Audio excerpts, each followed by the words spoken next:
Hello ছোট্ট বন্ধুরা, আজ আমরা শিখব বাংলার 6 ঋতুর নাম। প্রথম ঋতু হলো গ্রীষ্মকাল। দ্বিতীয় ঋতু বর্ষা, তারপর শরৎ, হেমন্ত, শীত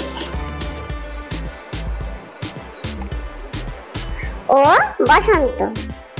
এগুলি হলো বাংলার 6টি ঋতু। এবার কোন কোন মাস নিয়ে কোন ঋতু হয় চলো জেনে নিই।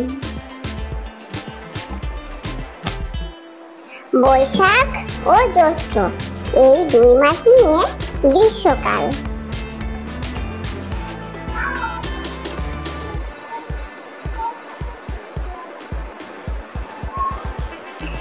আষাঢ় ও শ্রাবণ এই 2 মাস নিয়ে হয় বর্ষাকাল।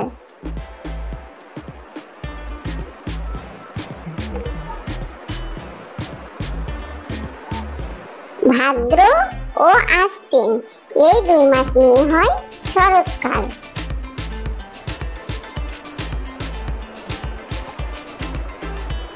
কার্তিক ও অগ্রহায়ণ এই 2 মাস নিয়ে হেমন্তকাল।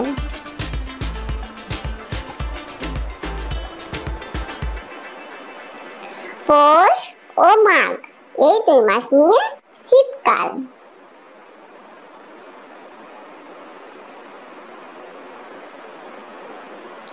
ফাল্গুন ও চৈত্র এই 2 মাস নিয়ে হয় বসন্তকাল। তো এগুলি হলো বাংলার 6 ঋতু।